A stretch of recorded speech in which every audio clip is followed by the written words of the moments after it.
Alright, 97.7 Outlaw Radio FM listeners, we got none other than the legendary, the one, the only Fantom of the Beat on the line. How you doing this evening? Peace, peace. How's everybody out there? Chilling, chilling.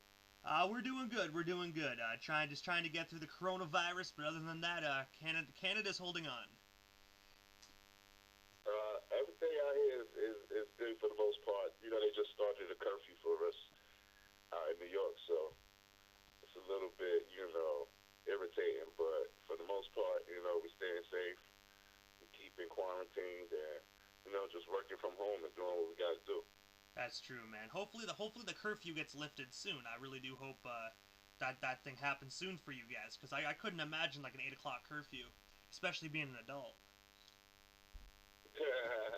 I was saying I haven't heard curfew since I was 15 years old from my mama. And the one thing I do want to ask you, Fantom, like taking you way back quite a few years, like what made you decide to get into the music industry? I mean, it was always around me. My parents, my uncles, they all had music. They were party people, it just started with the culture of hip hop, like the graffiti, the breakdancing, DJing. So it evolved into being a rapper and then being a producer. And also, you were a part of the rap duo, the UMCs. I have to ask you, what's the story behind that formation? How did you both meet?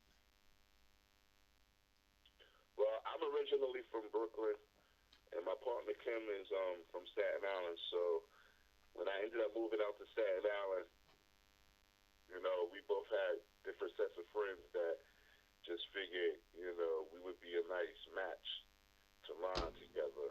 And that's just basically how it all ended up. We met at the Statue of Liberty, and from there we just became friends. And he had lyrics, I had lyrics, and we put it together, and we figured out that we should be this group, and that's how UMC came about. So are you guys still together, or did you guys happen to split up throughout the years? Oh nah, we didn't break up. It's just that over the years the game changed, and we just drifted in different directions. As far as entertainment, my partner Cool Kim became an artist known as NY Oil, and I evolved into Fantom of the Beat from Hans G. So it was just growing. It was growth. That's all it is. But we're still good friends to this day. Well, hopefully down the road, the UMCs can come together for one more record. We're thinking about it. We're actually talking about it. But ain't nothing really going to get done until after this nonsense dissipates, this whole COVID and whatnot. Like right now, we can't even do shows, so that's killing us, and it's not really killing us, but it's hurting the game right now. So, but yeah, we'll eventually be back in the studio working on music. And also, in the year 2001, you worked with none other than Miss Toy on her song That Girl. I have to ask you, how did you get connected with Miss Toy, and what was it like working with her? Oh, that was the first time I worked with somebody from the West Coast, for real, for real. And she was fun. She was a lot of fun back in the day. We did a couple of records actually, and her label actually engaged me, and that's how we met. I forgot who her A&R was at the time, but yeah, that was a pretty good union. That was a pretty good collaboration. And with that, when you said that was your very first West Coast artist you worked with, was it hard being an East Coast producer, trying to adapt to a West Coast style type thing? No, not at all. Because actually, she adapted to what we had over here on the East. So that's what she was looking for, and it was perfectly flawless. And she came out here, she hung out here, and we got to work. So it was no brainer. And also, also, you produced Little Kim's Magic Stick featuring 50 Cent. I have to ask you, tell us a bit more about that, and what was it like being in the studio with 50 Cent and Little Kim? Well, that particular song, we did it, and my cousin actually was a DJ. So what ended up happening was I really got the beat to my cousin to get to 50, to get to Shot Money, and we didn't actually go in the studio together because of time constraints. Different people were in different parts of the world or whatever, whatever. So we did it the new way. We flew it over. Um, we emailed it back. Mixed it, got the vocals. It wasn't Kim who was supposed to be on it. It was supposed to be Trina at first, and then Little Kim got on it. So, it was a situation where neither one of us was in the studio. Neither of us at the same time. But, we came up with the record and we got it done. And the one thing I do have to ask pertaining to that song, because as we all know, like that song is a huge hit, like worldwide even today. When you first heard the finished product, did you think in your mind like, damn, like this is gonna be huge? Like, did you have that like thought when you first heard it?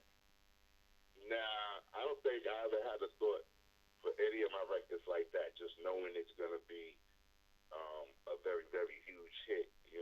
It sounds good, but depending on the climate of the world, you don't know what's going to be accepted or not. I thought it was a good song, but I wasn't so sure what it was going to do. We just chalk it up to God and say, Hail Mary, let's go. And also, Magic Stick was featured in the movie King's Ransom and is on the soundtrack for Now You See Me Part 2. How does it feel knowing that a song that you produced is part of like two huge films? Yeah, that all of that has to do with the momentum of the record. You know, um, when you got a good publisher, they know how to get your records placed in movies and commercials and whatnot. So that was a good. Those were two good movies that and at the end of the day, those are two good movies. But at the end of the day, what really counts is your publishing money. So getting publishing money is what you do these records for. You want to sell, but legacy involves you have to have publishing, and you have to own your publishing, and that's the best thing out of it because it's consistent royalties. Like at this time and day when we dealing with the pandemic, um, those publishing checks come in handy. Every 4 months. So that's a real good thing right there. Quarterly, rather. And also, you are a two-time Grammy-nominated producer and MC. I have to ask you, how does it feel to have those Grammy nominations under your belt? Oh, that's the dopest. That when you get those, it's it just shows that you've been working hard and you've been trying to get to the point of achievement. That people really really recognize you. So both those nominations were good. Got a gold, platinum records, gold records. That's just achievement, and it makes you feel good. You know that you've accomplished some big things. And also, you produced "Take It Off" for Busta Rhymes on the album ELE, Extinction Level Event. I have to ask you, how did you get connected with Busta Rhymes, and what was it like being in the studio with him? Well, we could take it back to I'd say the early '90s when as a UMC, I traveled with a lot of artists back then, so I knew them. We was on tour together, so that's how easy it was for me to get to them. And we actually worked in a studio together, so that was a fun experience. Buster's really really animated, um, very jovial. He loves music, and he's a great talent. So that was a real good that was a good situation.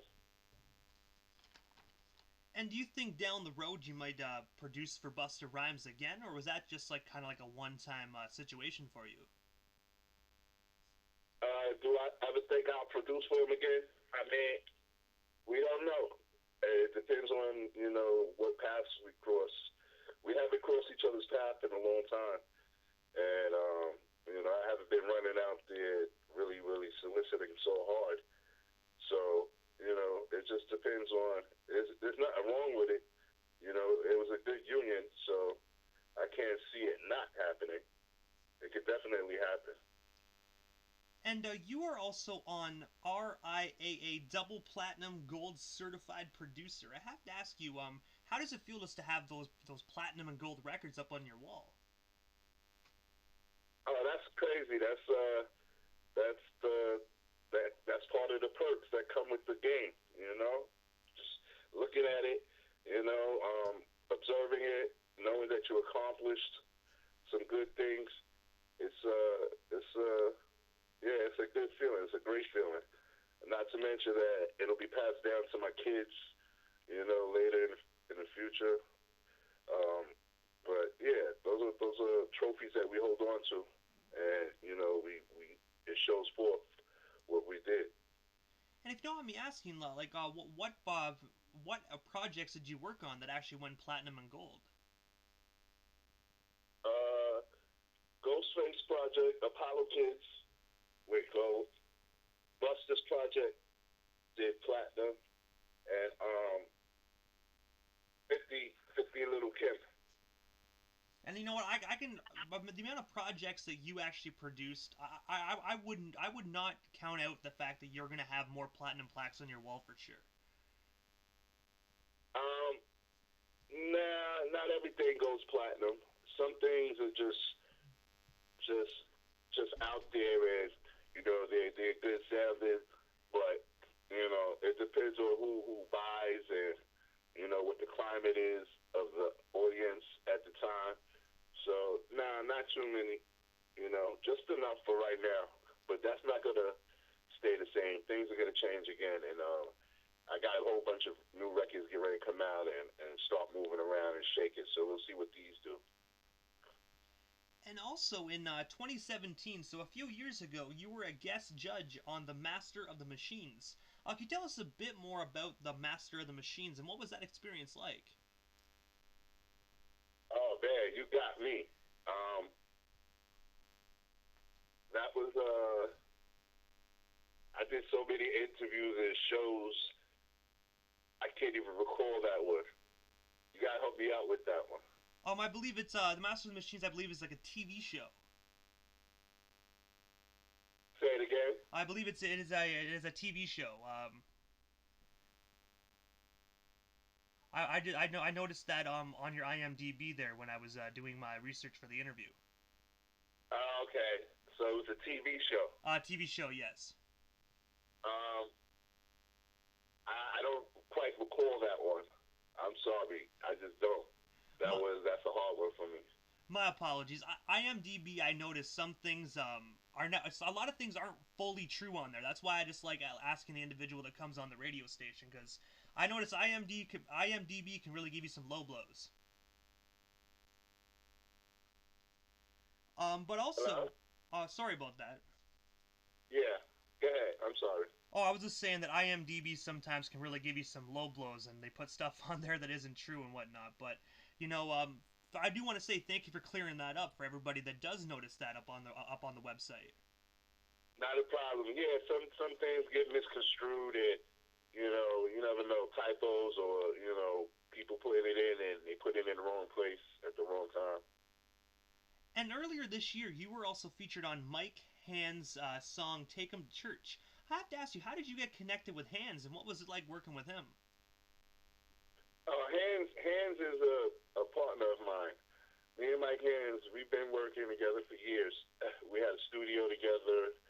We've been moving, hitting the pavement together, producing, and so that was a no-brainer. Me and Mike worked forever, and still are working. And also, when you brought up earlier about your new projects that are coming out, I was going to ask you, what can we expect from those projects? Well, as of now, on all platforms, I have an album called Audio Drone that's out. So it features a few, new artists. Features some veteran artists. It's a whole array of music. So, that's my producer's album, and it's an album that I'm very proud of because it shows my executive abilities, my executive skills, and we're going to continue to put out good music. But so far, it's doing pretty well, and like I said, it's my first producer's album, so I'm very happy and ecstatic about it. Audio Drone. So I have to ask you, other than your new records, like what's next for Phantom of the Beat? Is there anything else you'd like to promote? Will we still have you here live on the air? Basically, right now, we're just taking our time and getting ready for what the new projects are going to be. We got a lot of production in the works. Got a few artists that I got signed, and we're going to come out hopefully, at the top of June and start spreading the word and start letting the music fly. But that's basically it. It's totally production and executive producing. That's the goal right now. So, Phantom, this is the time in the interview that I give a chance for the individual that comes on the platform, just a chance to give shout-outs to whomever they want to give shout-outs to, and of course your social media handles. That way our listeners can follow the legendary Phantom if they're not already doing so. Oh, thank you so much. So you can follow me at Instagram, Phantom of the Beat. That's my Instagram handle. Phantom of the Beat. That's spelled with the F. Fantom of the Beat. You can find me on FOTB Phantom. That's on Facebook. And Phantom of the Beat on Twitter. I definitely like to give a shout to the station. Y'all, it was a great interview. Yourself and MJ for putting it all together. So, on that note, I want the fans just to keep an eye open and stay safe out there from this COVID. Don't let it get you. Most definitely, and same goes to you, Phantom. Thank you so much. I've been a fan of your work for a long time. I really do have to say, your song Magic Stick, I listened to that just religiously when I was younger, man. I really think everybody that grew up in their teenage years in the early 2000s, I think just bumped that song like no tomorrow, man. So thank you for just years of amazing hip hop, even aside from the 50 Cent stuff. Just thank you for your contribution to hip hop, man, because you helped give birth to some legendary classics. I appreciate you so much. Thank you. You're most certainly welcome. You have yourself a wonderful night, and stay safe out there. Hopefully this pandemic is over soon. It'll be over soon, and we'll get right back to work the right way. Most definitely. Thank you so much, Phantom. Have yourself a wonderful night. All right, you too. Peace.